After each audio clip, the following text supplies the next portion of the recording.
ಬಹಳಷ್ಟು ಜನಕ್ಕೆ IAS ಪ್ರಿಪ್ರೇಷನ್ನಲ್ಲಿ sir ನಮಗೆ ಸಕ್ಸಸ್ ಸಿಗುತ್ತಾ? ಅದರಲ್ಲಿ ಸಕ್ಸಸ್ ರೇಟ್ ತುಂಬ ಕಡಿಮೆ ಅಂತ ಒಂದು ಚಿಂತನೆ ಇರುತ್ತೆ. ಅದು ಸತ್ಯ ಕೂಡ ಹೌದು. ಸಕ್ಸಸ್ ರೇಟು ಬಿಲೋ 1% ಇರುತ್ತೆ. ಏನಕ್ಕೆ ಅಂತಂದರೆ ಇಲ್ಲಿ 97% ಜನ ನಾನ್ ಸೀರಿಯಸ್ ಇರ್ತಾರೆ. ಅವರು ಮೇಲ್ನೋಟಕ್ಕೆ IAS ಪ್ರಿಪ್ರೇಷನ್ ಮಾಡ್ತಾ ಇರ್ತಾರೆ. ಅದೇ ಅವರು IAS ಪ್ರಿಪ್ರೇಷನ್ ಮಾಡ್ತಾ ಇರಲ್ಲ. ಇಲ್ಲಿ ನಿಜವಾಗ್ಲೂ ಸ್ಪರ್ಧೆ ಇರ್ತಕ್ಕಂಥದ್ದು ಕೇವಲ 3% ವಿದ್ಯಾರ್ಥಿಗಳ ನಡುವೆ. ಓಕೆ, ಇದರಲ್ಲಿ ಬಿಲೋ 1% IAS ಸೆಲೆಕ್ಷನ್ ಆಗ್ತಾರೆ. Remaining 2% people are going to be selected in the different posts. For example KS ಇರ್ಬೋದು, DVSP ಇರ್ಬೋದು, AC ಇರ್ಬೋದು, ಅಥವಾ PS ಇರ್ಬೋದು. ಡಿಫ್ರೆಂಟ್ ಎಕ್ಸಾಮ್ಸನ್ನು ಈಸಿಯಾಗಿ ಕ್ಲಿಯರ್ ಮಾಡ್ಕೊಳ್ತಾರೆ.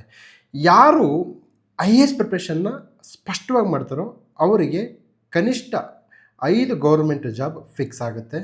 ಯಾರ ರೆಕಮೆಂಡೇಷನ್ ಬೇಕಿಲ್ಲ, ಯಾರ ದುಡ್ಡು ಬೇಕಿಲ್ಲ. ಎಷ್ಟೇ ಭ್ರಷ್ಟಾಚಾರ ನಡೆದರೂ ಸಹ UPSC ಅಂದರೆ IAS ಪ್ರಿಪ್ರೇಷನ್ಗೆ ಪ್ರಾಮಾಣಿಕವಾಗಿ ಪ್ರಯತ್ನ ಪಟ್ಟವರಿಗೆ 1 ಸೀಟು ಫಿಕ್ಸ್ ಇರುತ್ತೆ. ಸೊ ಈ ನಿಟ್ಟಿನಲ್ಲಿ ಹೇಗೆ ಪ್ರಿಪ್ರೇಷನ್ ಮಾಡಬೇಕು ಅಂತಕ್ಕಂತಹ ಅಂಶವನ್ನು ನೀವು ಕಲ್ತ್ಕೋಬೇಕಾಗುತ್ತೆ. ನೀವೇ ಒಬ್ಬರೇ ಕುಂತು ಪ್ರಿಪ್ರೇಷನ್ ಮಾಡೋದ್ರಿಂದ ಪ್ರಿಪ್ರೇಷನ್ನ ತುಂಬ ಟೈಮ್ ತೊಗೊಳುತ್ತೆ. ಸೊ ನಮಗೆ ಏನಪ್ಪ ಅಂದರೆ ಈ ಒಂದು ಕುರುಕ್ಷೇತ್ರದಲ್ಲಿ ಒಂದು ಘಟನೆ ಬರುತ್ತೆ. ಭೀಮ ಎಷ್ಟೇ ಶಕ್ತಿ ಇದ್ದರೂ ದುರ್ಯೋಧನ ಸಾಯಿಸೋಕ್ಕೆ ಸಾಧ್ಯವಾಗಲಿಲ್ಲ. ಅದಕ್ಕೆ ಬೇಕಾಗಿರ್ತಕ್ಕಂಥದ್ದು ಕೃಷ್ಣನ ಯುಕ್ತಿ. ಸೊ ನಿಮ್ಮ ಶಕ್ತಿ, ನನ್ನ ಯುಕ್ತಿಯಿಂದ ನಾವು ಸಾಕಷ್ಟು ವಂಡರ್ಸನ್ನು ಕ್ರಿಯೇಟ್ ಮಾಡ್ಬೋದು. ಸೊ ಇದು ಚಿಂತನೆ ಮಾಡ್ತಕ್ಕಂತಹ ಸಮಯ. ಇದು ನಿಮ್ಮ ಭವಿಷ್ಯವನ್ನು ಬದಲಾವಣೆ ಮಾಡ್ತಕ್ಕಂತಹ ಸಮಯ. ನಮಸ್ಕಾರ.